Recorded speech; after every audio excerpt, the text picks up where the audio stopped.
Hello, my dear student. How are you? I'm well. Thank you. I want to say something about myself.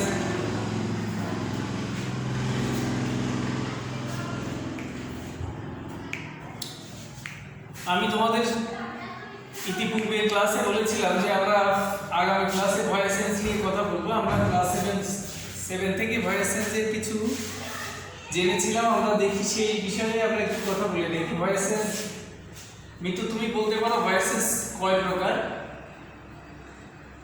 হ্যাঁ, thank you. 2 প্রকার। কি কি পার্থ বলো তো কি কি? Active, passive. Thank you. তাহলে আমরা হচ্ছে there are 2 kinds of voice.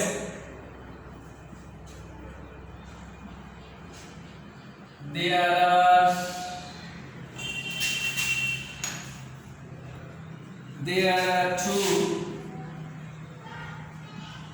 kinds of voice. Such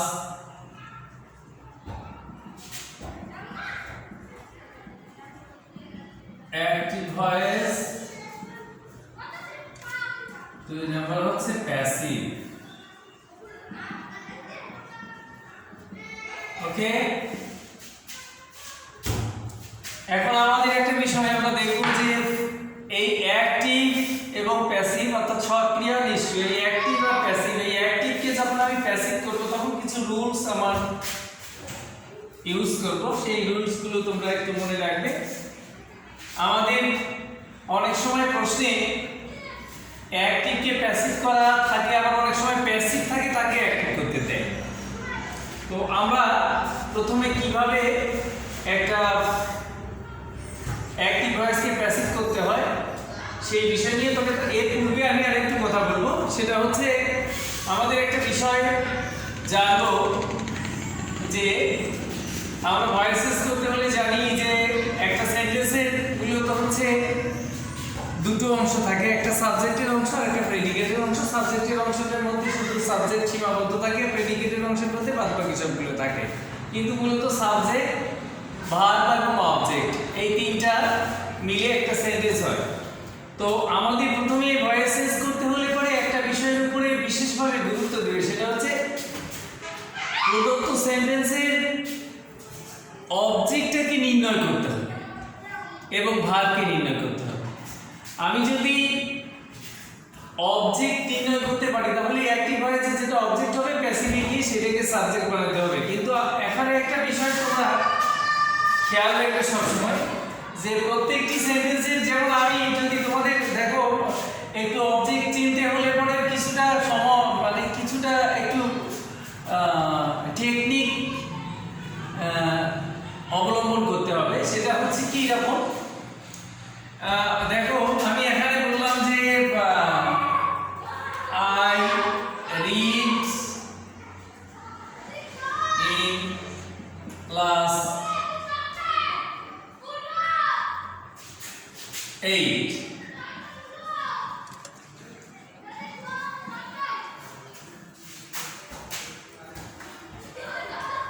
I play football. 2টো sentence, I read in class 8, I play football। এখন এখানে একটু খেয়াল করো, সবাই একটু খেয়াল করো। I সাবজেক্ট, read ভার্ব আর in class 8 এটা যে অবজেক্ট হিসাবে যদি আমরা ধরি তাহলে দেখো আমাদের যে ভুলটা আছে, আমাদের হচ্ছে আমরা প্রথমে একটা বিষয় ভয়েসেস করতে হলে পরে আমরা প্রথমে মূল ভার্বের কাছে আমি তোমাদের একটা নোট দিই। এটা হচ্ছে একটু খেয়াল করো,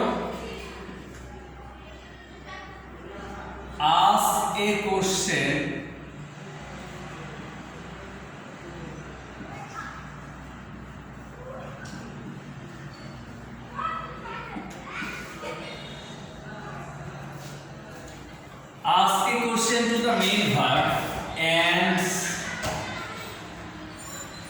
get you any answer must be object.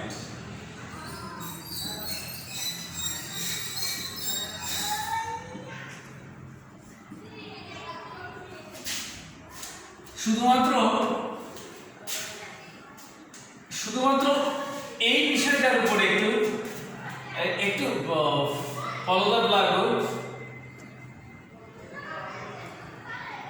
এই বিষয়টার উপরে একটু আলোকপাত করি যে ask a question to the main verb. আমার এই সেন্টেন্সের কাছে আমি এই সেন্টেন্সের মধ্যে মেইন ভার্বের কাছে আমি ask a question to the main verb sorry by what or who are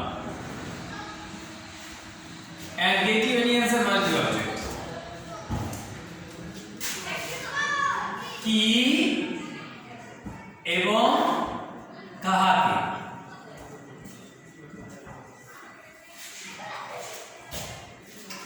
আমরা উইভারের কাছে কি এবং কাহাকে দিয়ে প্রশ্ন করে যদি উত্তর পাই তাহলে সেটি অবজেক্ট হবে এবং সেইটাকে আমরা প্যাসিভের সময় সাবজেক্ট হিসেবে গ্রহণ করতে পারি। এই বিষয়টা কিন্তু একটু খেয়াল করো। দেখো এখানে আমার এইটা লেখা যে কিসের জন্য আমি এই বিষয়টা লিখলাম একটু খেয়াল করো। আমি প্রথমে একটা সেন্টেন্স লিখেছি আই রিড ইন ক্লাস 8। এই সেন্টেন্সের মধ্যে রিড হচ্ছে ভার্ব। এখন আমি এই রিডের কাছে কি আর কাহাকে দিয়ে প্রশ্ন করি যদি ইন ক্লাস 8 যদি সরাসরি যদি উত্তর মেলে তাহলে পরে ওইটাকে আমি সাবজেক্ট হিসেবে ব্যবহার করতে পারি না, লিখতে পারবো না। এখন আমি প্রথম সেন্টেন্সে প্রশ্ন করলাম রিডের কাছে আমি কি করি, আমি কাহাকে করি। উত্তর কি আসে ইন ক্লাস 8। আমি কি করি ইন ক্লাস 8, উত্তর কি হয়? হয় না। আমি কাহাকে করি ইন ক্লাস 8, উত্তর কি হয়? হয় না।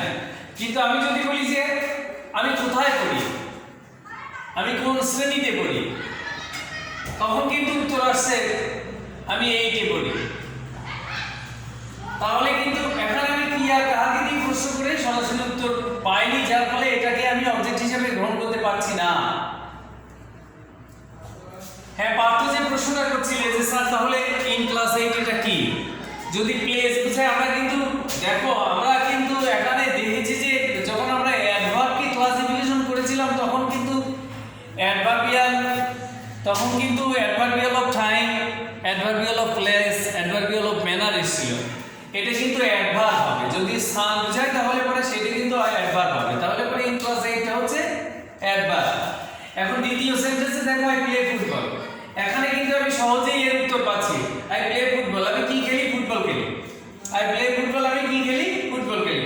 তাহলে এইটা কিন্তু এই ফুটবলটাকে কিন্তু আমি প্যাসিভের সময় সাবজেক্ট হিসেবে আনতে পারছি, কিন্তু এই আই রিড ইন ক্লাস 8 এটা কিন্তু ইন ক্লাস 8 কিন্তু আমি সাবজেক্ট হিসেবে আনতে পারছি না। কি তোমরা কি বুঝতে পারছো? আমার কথা কি বুঝতে পারছো? আমি তোমাদেরকে আরেকবার বলছি, অনেক সময় তোমাদের ভাই পাতে অথবা যে কোনো সময় তোমাদের কোনো বড় ভাই অথবা তোমাদের অন্য কোনো টিচার যখন তোমাকে একটু তোমাকে দেখার জন্য যে তুমি কেমন পারো, তুমি কেমন বোঝো, এটাকে দেখার জন্য কিন্তু তোমাদের অনেক সময় এই ধরনের প্রশ্ন করা লাগতে পারে যে যখন আমরা ভয়েস চেঞ্জ করবো তখন ভয়েস চেঞ্জের অবজেক্ট নির্ণয় করার নিয়মটা কি। তখন কিন্তু নিঃসন্দেহে তুমি বলবো যে আমরা তখন ওই অ্যাক্টিভ ভয়েসকে যখন প্যাসিভ করবো তখন অবজেক্ট চেনার উপায় হচ্ছে যে আমি অ্যাক্টিভ ভয়েসের মূল ভার্বের কাছে কি অথবা কাকে দিয়ে প্রশ্ন করি, যদি কি অথবা কাকে দিয়ে প্রশ্ন করি যদি উত্তর পাই তাহলে সেটা হবে অবজেক্ট। Thank you. এইটা নেক্সট এবার আমরা একটু দেখি, আমরা আরেকটা বিষয় একটু খেয়াল করবো, সেটা হচ্ছে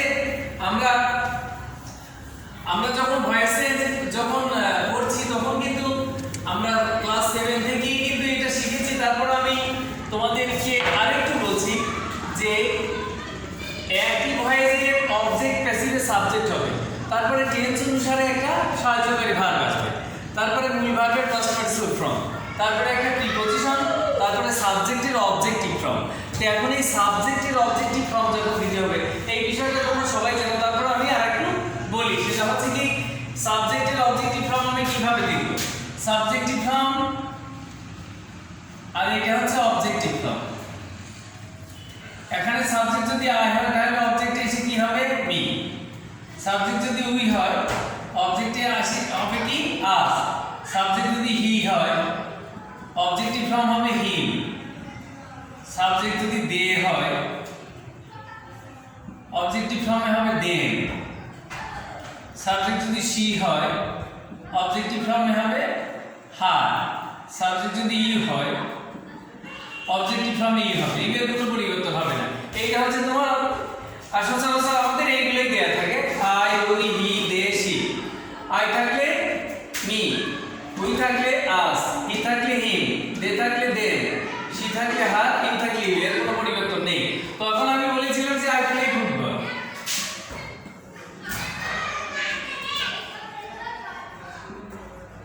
আই প্লে ফুটবল। এখন আমি কিন্তু সেই আবার ওই সূত্র দেবো, আমি কি খেলি ফুটবল খেলি, তাহলে ফুটবল এটা কি, এটা একটা অ্যাক্টিভ ভয়েস তাই না, এটাকে আমি প্যাসিভ করব। এখন আমি যখন প্যাসিভ করব তাহলে পরে ফুটবলকে আমি আগে নিয়ে আসি তাই না, ফুটবলকে দেখো একটু বিষয় দেখো যে every object or every subject must be noun or noun equivalent, অর্থাৎ প্রত্যেকটি সেন্টেন্সের অবজেক্ট অবশ্যই সেটা নাউন সমজাতীয়, নাউন অথবা নাউন সমজাতীয় হতে হবে, নাহলে কিন্তু সেটাকে আমরা অবশ্যই প্যাসিভ রূপ দিতে পারবো না। তাহলে এখানে আমি ফুটবলকে অবজেক্ট পেয়েছি, ফুটবলের সাবজেক্টিভ ফর্ম, অর্থাৎ ফুটবলকে আমি অবজেক্টিভ ফর্ম থেকে সাবজেক্টিভ ফর্মের মধ্যে নিয়ে আসলাম, অর্থাৎ প্যাসিভ করছি সেই জন্য ফুটবলকে আমি প্রথমে নিয়ে আসলাম। এবার দেখবো যে টেন্স কি, একটু টেন্স খেয়াল করো। আই প্লে ফুটবল, প্লেটা কোন টেন্সের মধ্যে আছে? হ্যাঁ thank you, present indefinite tense. Present indefinite টেন্সে যখন আমরা ভয়েড মানে টেন্স শিখলাম তখন কিন্তু এর কোনো সাহায্যকারী ভার্ব ছিল না, কিন্তু যখন ভয়েস চেঞ্জ করব তখন এর সাহায্যকারী ভার্ব আসবে স্যানিজার, তাই না, আমরা সবাই জানি। তাহলে ফুটবলের পরে আমরা সচরাচর আমরা কি লিখি, ফুটবলের পরে ইজ হয় তাই না, football is, play past participle from played, thank you, football is played এটা প্রিপজিশন বাই, এবার সাবজেক্টে অবজেক্ট, আই এর অবজেক্ট কি মি, এইটা হচ্ছে তোমার ভয়েস চেঞ্জ তাই না। এখন দেখো আমরা প্রত্যেকটি টেন্স অনুসারে প্রত্যেকটি টেন্স দিয়ে আমরা ভয়েস চেঞ্জ করব। তো এই যে এটা হচ্ছে প্রেজেন্ট ইনডিফিনিট টেন্সের অ্যাফার্মেটিভ সেন্টেন্সের একটা ভয়েস চেঞ্জ, কিন্তু এই সেন্টেন্সটা যদি নেগেটিভে দেওয়া থাকতো এবং সেটাকে যদি প্যাসিভ করতে বলতো তখন একটা বিষয় আমরা একটু খেয়াল করি যে এটাকে যখন আমি নেগেটিভ সেন্টেন্স হিসেবে গ্রহণ করব তখন আমি লিখবো যে I do not play football, তাই না, I do not play football, এটাই না। তো আই ডু নট প্লে ফুটবলকে যখন আমি প্যাসিভ করব তখন আমি কি করব, ফুটবল ইজ নট, এই অক্সিলারি ভার্বের পরে আমি একটা সাবজেক্ট অবজেক্টকে যখন সাবজেক্ট করলাম, অবজেক্টকে সাবজেক্ট করার পরে তারপরে সাবজেক্টকে ভার্ব নিয়ে আসলাম, তারপরে একটা নট যোগ করব, তারপরে যা আছে তাই। এইটা কি বুঝতে কি সমস্যা হচ্ছে? তাই কি সমস্যা হওয়ার কথা না। এখন এইটাকে এই সেন্টেন্সটা যদি ইন্টারোগেটিভ সেন্টেন্সে যদি থাকে, আমি যেটা লিখলাম এইটাই ধরো ইন্টারোগেটিভ সেন্টেন্সে দেওয়া আছে এবং সেটাকে প্যাসিভ করতে বলেছে, তখন এইটা বলেছে যে ডু আই প্লে ফুটবল,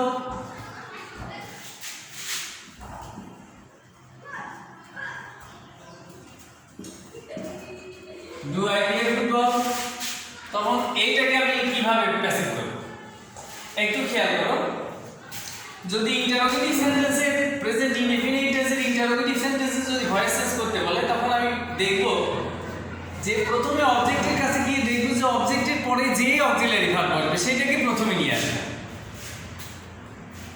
আমি আরেকবার বলছি, যদি প্রেজেন্ট ইনডিফিনিট টেন্সের ইন্টারোগেটিভ সেন্টেন্সকে ভয়েস চেঞ্জ করতে বলে তখন আমরা কি করব, তখন আমরা করব হচ্ছে ওই ইন্টারোগেটিভ সেন্টেন্সে যে অবজেক্টটা থাকবে সেই অবজেক্টের পরে দেখো যে সাহায্যকারী ভার্ব কে নেয় সেটাকে প্রথমে নিয়ে আসবে। তাহলে ফুটবলের পরে ইজ বসে, তাহলে ইজটাকে আগে নিয়ে আসি আমরা, ইজ এইবার অবজেক্টকে সাবজেক্ট বানাবো, is football played by me, সমস্যা সমস্যা হচ্ছে না, তাই না? এইবার আরেকটা মজার বিষয় দেখো যে এই সেন্টেন্সটা ইন্টারোগেটিভ রয়েছে, কিন্তু এখানে ইন্টারোগেটিভ নেগেটিভ একসাথে জুড়ে দিল। Do I not play football, এরকম ভাবে দিল, দিয়ে বললো যে এটা প্যাসিভ করো। তখন ডু আই নট প্লে ফুটবলকে যখন আমি প্যাসিভ করবো তখন আরেকটু খেয়াল করি যে আমাদের নটের একটা বিষয় থেকে যাচ্ছে। যে ইন্টারোগেটিভ সেন্টেন্স যখন করলাম তখন তো আর নট ছিল না, কিন্তু যখন আমি এটাকে নেগেটিভ ইন্টারোগেটিভ একসঙ্গে করছি তখন কিন্তু নটের একটা ফ্যাক্ট থাকছে, তাই না? তো নটের এস্টাবলিশ পয়েন্টটা কোথায় হয় সেটা আমরা কিন্তু একইভাবে, অর্থাৎ এই অবজেক্টিভ পরে যে অবজেক্টিভ ভার্ব সেটাকে আগে আমরা নিয়ে আসবো, নিয়ে এসে দেখলাম যে ইজ পেলাম, ইজ, তারপরে অবজেক্টকে সাবজেক্ট বানালাম, ইজ ফুটবল। এবার অবজেক্টকে সাবজেক্ট বানানোর পরে একটা নট ব্যবহার, is football not played by me, clear? And now I C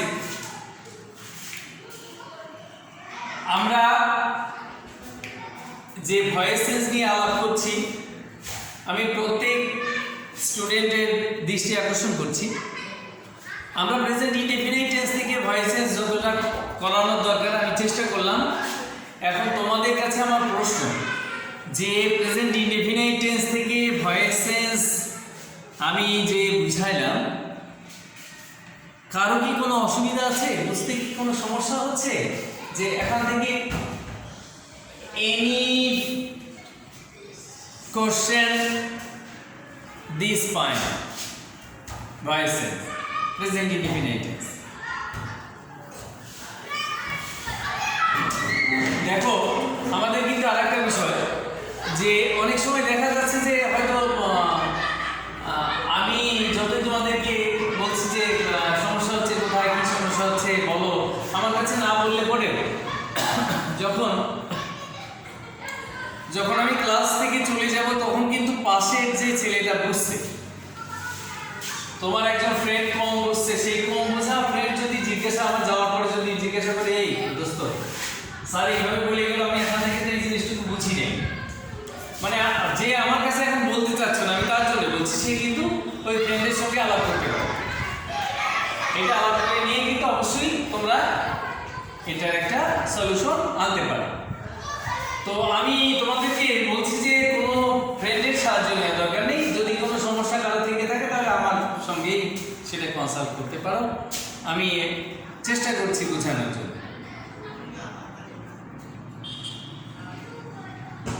কোনো সমস্যা নেই, ঠিক আছে?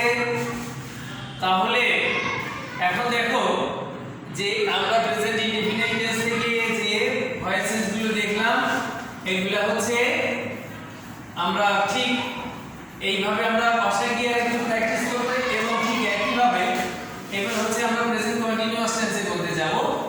তো প্রেজেন্ট কন্টিনিউয়াস টেন্স থেকে কিন্তু আমরা এভাবে ভয়েস করতে পারি। Just a minute